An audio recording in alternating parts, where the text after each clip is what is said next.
Baiklah, Assalamualaikum warahmatullahi wabarakatuh. Perkenalkan kami dari kelompok 4 kelas B. Di sini kami akan mempresentasikan materi mineral kalium. Adapun anggota dari kelompok 4 yaitu yang pertama, Kak Ismita Putri Ningsi dengan NIM F1 F1 20069, Gary Arahma dengan NIM G1 S1 21020, Isdi Harina Shiwa dengan NIM G1 S1 21044, lalu saya sendiri Nurul Sabrina dengan NIM G1 S1 21066. Baiklah, langsung saja kepada pembaca materi, dipersilakan.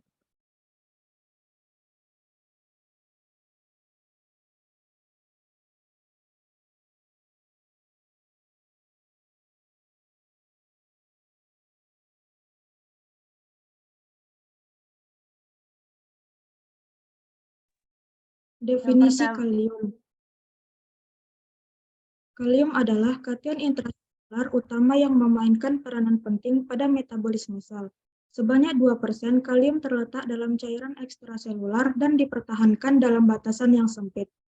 Kalium terdapat di dalam sel 20 kali lebih banyak daripada di dalam pembuluh darah atau cairan intravaskular atau plasma.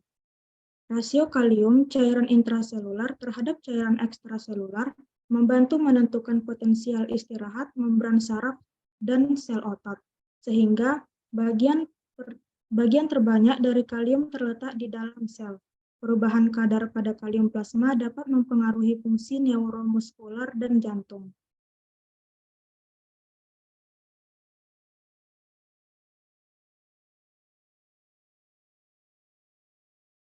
Kalium merupakan kation intraselular utama yang memainkan peranan penting dalam tubuh manusia dan memiliki komposisi sebanyak 0,36% dalam pembentukan tubuh manusia. Kalium bersama dengan natrium dan klorida adalah komponen elektrolit utama di dalam tubuh. Ketiga elektrolit ini membentuk gradien ion untuk melintasi membran mempertahankan keseimbangan air, cairan, dan elektrolit di dalam tubuh, dan menetralkan muatan positif dan negatif pada protein dan molekul lain. Selain itu, kalium di dalam tubuh manusia berfungsi sebagai ion positif utama di dalam sel. Kalium juga berperan untuk mempengaruhi kontraksi otot, keseimbangan cairan, dan elektrolit di dalam tubuh. Peran penting kalium dalam metabolisme itu dapat membantu pertumbuhan, membantu kontraksi otot, membantu transmisi impuls-impuls saraf, dan unsur anorganik dalam cairan intraselular.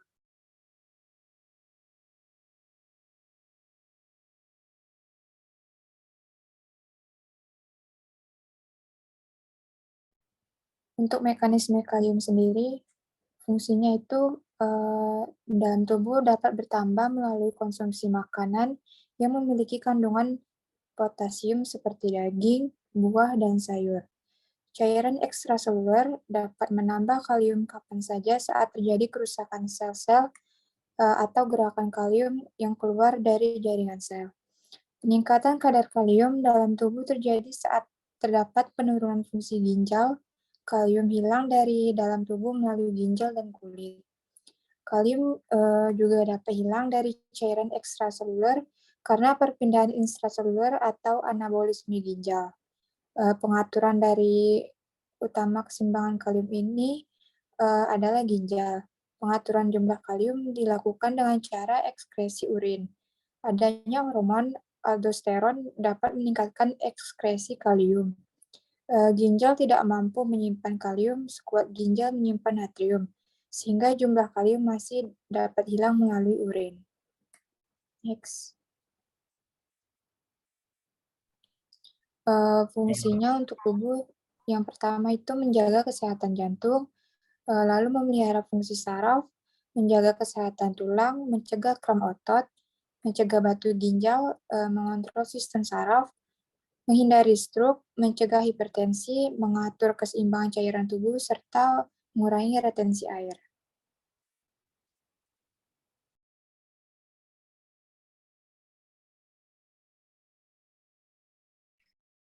Adapun efek kalium pada tubuh jika tubuh memiliki kadar kalium yang berlebih atau kekurangan, yang pertama itu ada hipokalemia. Hipokalemia merupakan keadaan di mana kadar kalium dalam tubuh berada di bawah batas normal. Hipokalemia dapat terjadi karena kehilangan kalium dari tubuh maupun karena gerakan kalium ke dalam sel-sel. Yang kedua ada hiperkalemia. Hiperkalemia sendiri ada kebalikan dari hipokalemia di mana suatu keadaan abnormal di mana konsentrasi serum potasium atau kalium di dalam tubuh yang terlalu tinggi. Hiperkalemia terjadi ketika asupan kalium untuk tubuh tidak mampu mengimbangi kerja ginjal untuk mengeluarkan kadar kalium dari dalam tubuh.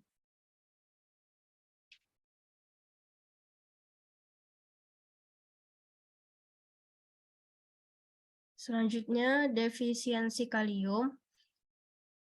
Jika tubuh kekurangan mineral ini dapat memicu sejumlah gangguan kesehatan. Salah satu bahaya yang dapat terjadi sebagai dampak ketika tubuh kekurangan kalium atau hipokalemia adalah rhabdomyolysis. Gangguan ini terjadi ketika tubuh mengalami kerusakan atau kematian jaringan pada otot rangka. Kerusakan tersebut dapat menyebabkan keluarnya isi serat otot ke dalam aliran darah. Saat tubuh mengalami defisiensi kalium, kontraksi otot akan menjadi lemah. Efek kekurangan kalium yang dirasakan adalah tubuh lemas. Kadar kalium yang rendah pun menghambat tubuh menggunakan nutrisi, yang juga berujung pada kelelahan. Rasa lelah dan lemas merupakan salah satu gejala utama saat tubuh mengalami hipokalemia. Tanda lain defisiensi kalium dan efek yang dapat dialami tubuh yaitu yang pertama masalah detak jantung. Kalium membantu mengatur detak jantung sehingga tubuh yang kekurangan mineral ini beresiko memiliki masalah pada detak jantung atau palpitasi. Penderitanya akan merasa detak jantung yang lebih cepat. Yang kedua, tekanan darah tinggi. Kalium juga membantu menyeimbangkan kadar garam atau natrium di tubuh.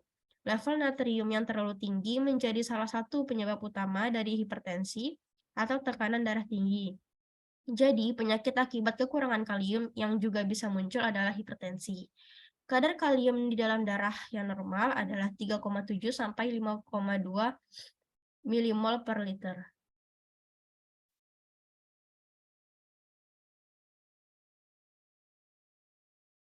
Treatment menyeimbangkan kadar kalium dalam tubuh itu ada pada keadaan hiperkalemia dan pada keadaan hipokalemia. Pada keadaan hiperkalemia ini merupakan diet rendah hipotasium untuk kasus ringan, kemudian hentikan pengobatan yang meningkatkan kadar kalium darah, serta pemberian glukosa dan insulin intravena yang mendorong pergerakan kalium dari ruang ekstraseluler kembali ke sel. Dan pada keadaan hipokalemia ini, hipokalemia ringan dapat diobati dengan mengkonsumsi suplemen kalium, namun pada hipokalemia yang berat, asupan kalium perlu diberikan melalui infus kalium klorida.